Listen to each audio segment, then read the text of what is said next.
மருத்துவரையா தலைமையில் பாட்டாளி மக்கள் கட்சி இயங்குகிறது. கட்சியை தொடங்கியவர் மருத்துவரையா, கட்சியை வழிநடத்தியவர் மருத்துவரையா என்ற அடிப்படையில் இன்றைக்கி 9ஆம் தேதி கடந்த 29ஆம் தேதி நடந்த பொதுக்குழுவில் மருத்துவரையா அவர்கள் கண்கலங்கிய காட்சி தமிழ்நாடு முழுக்க ஒரு மிகப்பெரிய அதிர்வலை ஏற்படுத்தியிருக்கிறது. ஆகவே மருத்துவரையா சொன்னாதான் பாட்டாளி மக்கள் கட்சிக்கு, பாட்டாளி மக்கள் கட்சியினரும் மருத்துவரையா மீது அன்பு செலுத்தக்கூடியவர்களும் பாசம் வைத்திருப்பவர்களும் அதை கடந்து தமிழ்நாட்டின் வளர்ச்சியில் மருத்துவரையாவுக்கு ஆதரவாக இருக்கிற கட்சி சார்பற்ற பொதுமக்களும் வாக்களிக்க இருக்கிறார்கள். இப்படி ஒரு நல்ல நிலை இந்த தேர்தலில் உருவாகி இருக்கிறது. அதுக்கு தான் இன்றைக்கி வேட்பு மனு வாங்குகிறோம். இந்த வேட்பு மனுவில் நிறைய மனுக்கள் கொடுக்க போகிறாங்க. அதனால் பொது தொகுதியில் போட்டியிடக்கூடியவர்களுக்கு 1000 ரூபாய் கட்டணம், தனி தொகுதியில் போட்டியிடக்கூடியவர்கள் அவர்களுக்கு 500 ரூபாய் கட்டணம், பெண்களுக்கு 500 ரூபாய் கட்டணம் என்ற அடிப்படையில் தான் இப்பொழுது சரியாக 10 மணிக்கு மனுக்களை பெற துவங்க இருக்கிறோம். மருத்துவரையா தலைமையில் மனுக்களை பெறுகிறோம். இந்த 4 நாட்கள் வெள்ளி, சனி, ஞாயிறு, திங்கள் பொங்கலுக்கு முன்னால் மனுக்களை பெற இருக்கிறோம். இந்த மனுக்கள் அதிக அளவில் வர்றத மனுக்களை பொறுத்த வரைக்கும் எந்த அளவுக்கு வருதுங்கிறத பொறுத்து பாட்டாளி மக்கள் கட்சிக்கு ஆதரவு இருக்குதுங்கிறது நீங்களே தெரிஞ்சு வைங்க.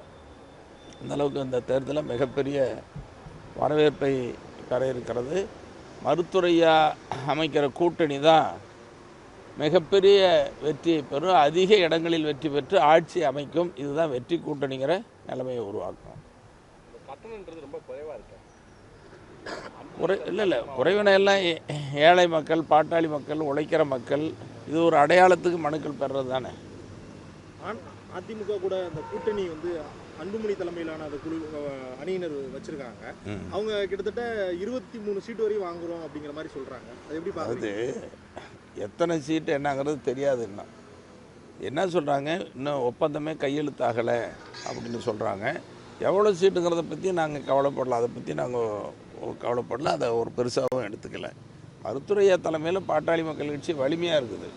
இதுதான் வெற்றி பெறுங்கிற நம்பிக்கையோடு இருக்கிறோம். அந்த அடிப்படையில் தான் இந்த மனுக்களை பெற இருக்கிறோம். மனுக்களை பெற நேரத்தில் நீங்கள் வாங்க, மருத்துவரையா இருக்கார், நானும் இருக்கிறேன், எல்லோரும் இருக்கிறேன், நிறைய கேள்விகளை கேளுங்க சொல்லுவோம்.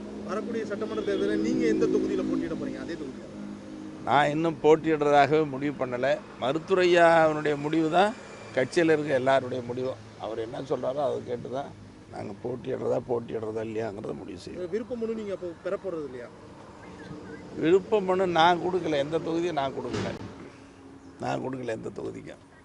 நீங்கள் எதுவுமே அப்ளை பண்ண போகிறது? இல்லை, விருப்ப மனு நான் கொடுக்கல. என்ன காரணம்? இல்லை, மருத்துவரையா சொன்னால் தான் கொடுப்போம், அவர் சொல்லலாம் கொடுக்க மாட்டோம். ஏன்னா 46 வருஷமாக அவர் கூட இருக்கிறோம். அவர் என்ன நினைக்கிறாரோ விரும்புகிறாரோ அதுதான் நான் இது வரைக்கும் செஞ்சுட்டு வர்றேன். அவருடைய முடிவு தான் என்னுடைய முடிவு. ஏற்கனவே எம்எல்ஏவாக இருக்கிறத நான் ராஜினாமா பண்ணுறேன்னு சொன்னீங்க. ஸோ அந்த இவங்க 2 பேரும் இணையக்கூடிய ஒரு வாய்ப்பு இருந்தால் நீங்கள் ராஜினாமா பண்ணுவோம் அப்படின்னு சொன்னீங்க. அதே முடிவில் தான் இருக்கிறீங்க நீங்கள். இப்போ இந்த கேள்வி நல்ல கேள்வி தான், ஏற்கனவே பதில் சொல்லியிருக்கிறோம். மீண்டும் அதை கேட்டு இன்னொரு நாள் இப்போ தான் அவங்க போயிட்டாங்க. வந்து ஐயா பார்த்துருந்தாங்கன்னா ரொம்ப மகிழ்ச்சி. ஐயா பார்த்து தேர்தலை சந்திக்கிறோம், நாங்கள் கூட்டணியில் பேசலாம், ஐயா உங்கள் தலைமையில் கூட்டணி பேசுங்கன்னு சொல்லியிருந்தாருன்னா இன்றைக்கி எவ்வளோ பெரிய மகிழ்ச்சி. தமிழ்நாட்டில் கடந்த காலங்களில் பாட்டாளி மக்கள் கட்சி வலிமையான கட்சி என்பதை விட இன்னும் மேலே வலிமை பெற்றிருக்கோம். அதை தனியாக போய் கூட்டணி பேசி எல்லாம் பண்ண பின்னாடி இப்போ போய் அது கேட்குறதுங்கிறது பொருத்தமாக இருக்காது.